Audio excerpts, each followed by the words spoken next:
대장동 개발 의혹을 수사하는 서울중앙지검 전담수사팀이 코로나19 연쇄 감염 직전 단체로 저녁 모임을 했던 것으로 드러났습니다.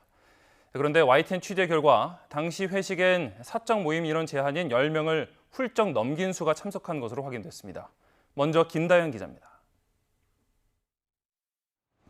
서울중앙지검 부근에 있는 고급 고깃집.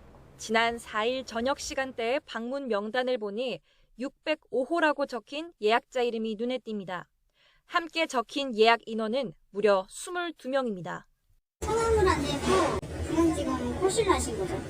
알고 보니 605호는 경제범죄 형사부, 그러니까 대장동 수사를 총괄하는 부장검사실 호수였던 것으로 확인됐습니다. 부장검사 주도로 수사팀이 단체 회동을 한 건데 취재 결과 예약 인원 가운데 16명이 참석한 것으로 파악됐습니다. 현행 10명까지인 수도권 사적 모임 인원 제한을 훌쩍 넘겨 방을 2개 잡는 이른바 쪼개기 방식으로 모인 겁니다. 방 2개, 20명 안 오고 8분 왔어요. 제가 알기로는. 더구나 전담 수사팀장으로 대장동 수사를 총괄 지휘하는 김태훈 4차장 검사 역시 당시 회식 장소를 방문했던 것으로 확인됐습니다. 이렇게 함께 모여 고기를 먹은 다음 날 수사팀 내부에선 코로나19 확진자가 줄줄이 나오기 시작했고 부장검사를 포함해 검사와 수사관 등 모두 7명이 감염됐습니다. 연쇄 감염 직전에 있었던 단체 회식이 감염 확산을 키운 것 아니냐는 지적이 나오는 대목입니다.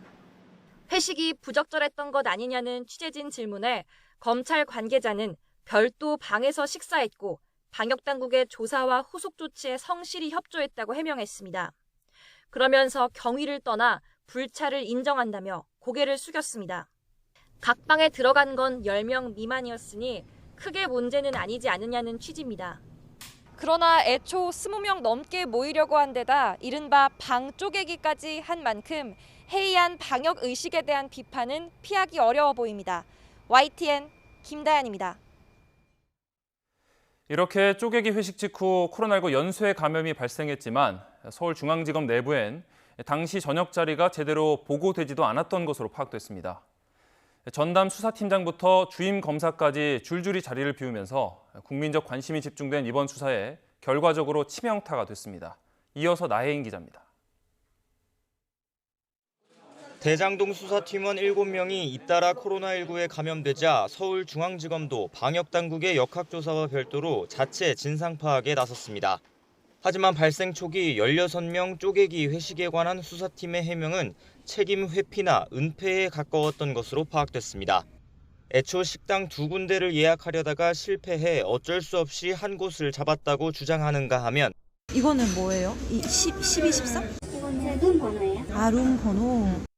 이정수 지검장에겐 애초 10명 미만만 모였다고 축소 보고했다가 들통이 나자 이 지검장이 크게 화를 냈다는 말도 나왔습니다. 수사팀의 쪼개기 회식은 정부 지침상 명백한 방역수칙 위반입니다. 사적 모임 제한 수칙은 다중이용시설에서 나눠 앉는 것과 상관없이 정해진 인원을 넘어 함께 모이는 것 자체를 의미하기 때문입니다. 서울중앙지검은 역학조사에서 방역수칙 위반 지적이 없었다고 해명했지만 중앙사고수습본부 관계자는 역학조사와 방역수칙 위반은 별도로 봐야 한다고 선을 그었습니다. 추후 조사에서 위반 사실이 확인되면 과태료 처분 사항이라는 점도 명확히 했습니다. 22명 예약하고 16명 정도 와서 방 2개 나눠 앉았다. 이렇게 해서 10명, 한 방에 10명이 안 됐음에도 이런 경우에는 위법 의혹으로 보는 게 맞다고 하더라고요.